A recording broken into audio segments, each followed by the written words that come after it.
back in Cyprus. Back again. Back again, along with some juvenile redback shrikes. Yeah, juvenile redback shrikes, and also 1.25 million holidaymakers from the UK. Yes, of course. They come here every year. 80,000 expats, people who have moved from the UK, live in Cyprus as well. I mean, there's a lot of, British people here, and they just don't realise what's going on in the field behind their villa or Airbnb. The estimates from BirdLife Cyprus are that we're talking about, up to 2.2, 2.4, 2.5 million birds like this killed here every year. And that's just on Cyprus. That's not other areas of the Mediterranean. It's just inconceivable, isn't it, that in the 21st century that they're getting away with it. Anyway, we've come out to join up with cabs who have a camp here. They do amazing work.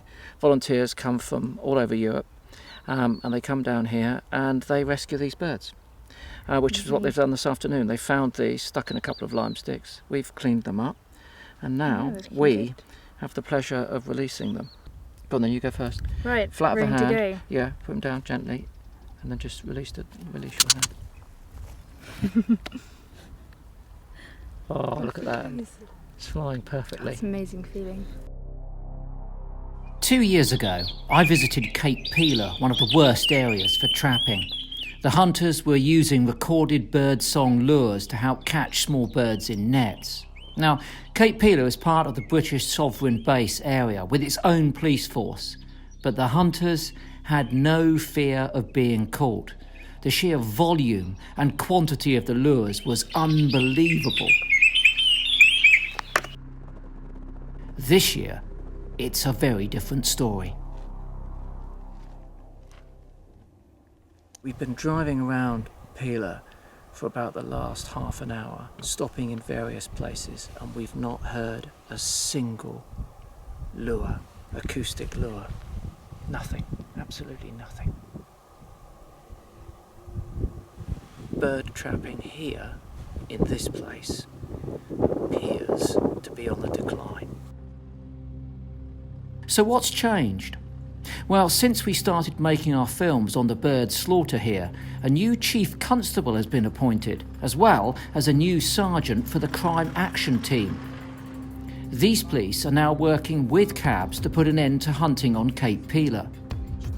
The sergeant, Michalis, thinks that this relationship is key to their success against the hunters. For me, it's like having another I don't know, 10 or 12, as many as cabs as there are on the island. It's like my eyes, yes, plus from my officers. So it's the most best thing that happens, having people outside, which every officer of a team like this will wish to have. It's difficult for SBA patrols to catch hunters red-handed. They're always on the lookout, so we have to be very discreet. As we pulled in, there was just the faint sound of a decoy just over in that direction. A long way off, though. Yeah, fairly. I saw a torch. Now it's off.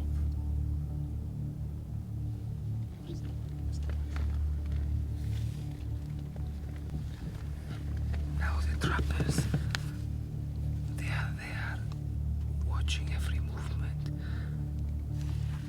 and maybe they've heard us.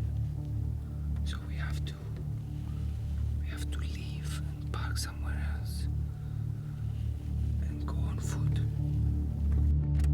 We hope that the hunters haven't seen or heard us, but after we return on foot, we can't hear the lure anymore, and they've gone. So, but fortunately we were so close, and they're looking for the truck. Yeah. That's the main truck. Yeah. Someone is going to come and Yeah. So they must have spotted us Yes, definitely. and heard us. No question. Yes. But the deceiving thing is that this was at such low volume, whereas previously they were sticking Yeah, because really loud. no one was there to stop them. Yeah. You know. But there are plenty of signs that they plan to use this as a regular trapping site.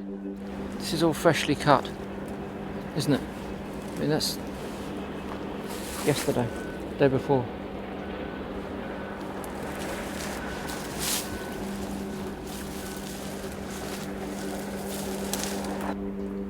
The nets would be hung in these cleared areas between the bushes, and the birds frightened into them at dawn. The poles that hang the nets have been removed. It looks like the irrigation pipe's been broken before and repaired. Some of these ones have holes in it, so I imagine actually in some cases it might be quite simple to repair and carry on. So that could be the case here. Although we didn't catch those hunters in the act, the police found out who owned the land, and we've been told that they prosecuted them. It seems that there really is nowhere for the hunters to hide on Cape Pila, and that is due in no small part to the dedication of cabs. Andrea Rattigliano is one of cab's field investigation officers. So how is the working relationship between you, cabs, and the police enforcement? It's wonderful. It's got better and better every year, and now with these new agents, there is no shady area. It's really clear. We report them, the trap inside in due time. We know who's in ship, who's working on duty, the telephone number, so we can just. They have the same database. This is a great thing. We can share the database. So we just say 943 is working, is trapping now, and they come immediately. So it's really working perfectly. It's about working together. Makes the world of difference. Yeah. We are their eyes and their ears, and they just need to come and arrange the operation to get. We already caught two trappers, one in Ayos Nikolaos and the other one in Ormida, the two big black spots of the SBA, and this gives a powerful signal to all the rest. They mean business. The police will not let them trap. Any downsides? I mean, where the trappers gone? That's the key thing. That's the problem. There are still people in the island. They want to kill. They want to eat the birds, and so there's money to be made out of this. And my fear is that they are moving out of the SBA like they did before towards the SBA. Now they're moving out. The next day, we make our way to a lure site found by a cab's volunteer. The police have also been called. So there's a net ride down through here, you can see, where there's no nets up. Outside the SBA, it's the Republic's police who are supposed to enforce the trapping ban. The hunters' net poles and lure are removed, although it's clear the lure has been playing all night. Yeah. Look at all the birds in the trees flying here. Look. Where have we seen this before? They love these piles of gravel, don't they? Because at this time of the day they can throw them into the bushes like that and scare all the birds out. There have been a number of these sort of shabby makeshift ponds put together here in this olive grove. And again, this is all about catering for the birds, you know. But not in a great way, of course. It's just to keep them here until they can get them into their nets. So I'm going to find something to puncture that with.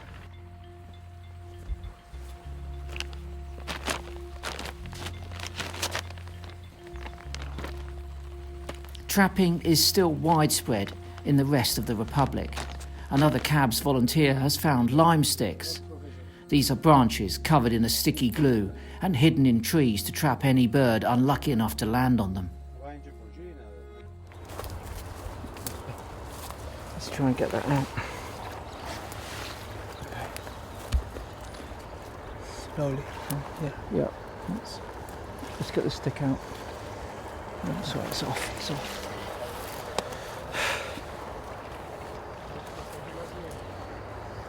Willow warbler.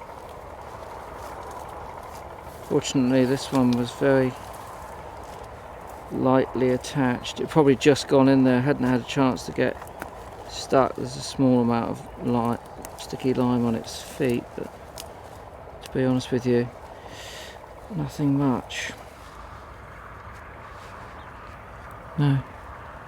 What about that? You lucky, lucky little willow warbler. You lucky, lucky. I've said it before, I'll say it again to every bird I meet here. In a net, stuck in a lime stick. Get out of Cyprus.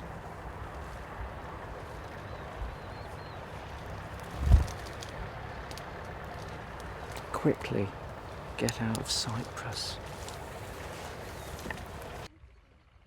You may have noticed we didn't show the faces of any of the police. This is because we were asked not to, because they don't want to be recognised. The people who control the trapping are powerful and will protect their businesses at any cost. As night falls, we set off to stake out a well-known site used by one of the criminal gangs, trapping birds on an industrial scale.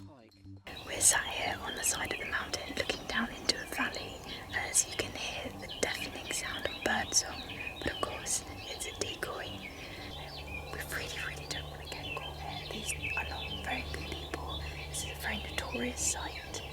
It's run by the mafia boss, so of all the places to get caught, this is definitely not the one. Got a car. There are cars on patrol. I've just seen a car coming. There's another car that's been parked down here, but it's turned its lights off. People are all around here. They're driving around, checking that nobody's here. Because only 2 days ago they were prosecuted. They had a small fine, but for these guys, they are so professional and they do this at such an industrial scale. The money that they've got fined was just a drop in the ocean. It didn't touch the surface. So 2 days later, they're back out and this site is active. As the sun starts to come up, the sheer size of this trapping site becomes clear.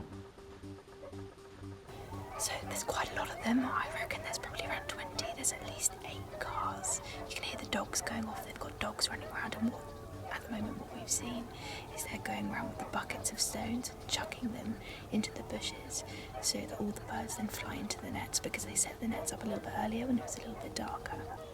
There's a lot of them, and by the looks of it, there's going to be a lot of birds that they're going to get today. It's frustrating you can't really go down there and do more, to be honest. We film the men taking down nets and disappearing into the bushes to collect the trapped birds. These buckets are almost certainly filled with hundreds of victims. In the UK and other parts of Northern Europe, we go to extraordinary lengths to protect all of the birds that are in these bushes at the moment. We feed them in our gardens. We pay our memberships to the NGOs who make nature reserves, improve habitat, do everything they can. The farmers put in their, seed mixes, improve the hedgerows, and then they fly over here and get slaughtered in their millions. It's like everything we've done is a waste of time. And that's why we need this joined up thinking in conservation outside of the UK. Birds don't have borders. You can't think of British birds. Whilst there's still an opportunity, we've got to compel the European Commission to take some action in this place. It's their job to sort this out, Anyway, oh, it's madness.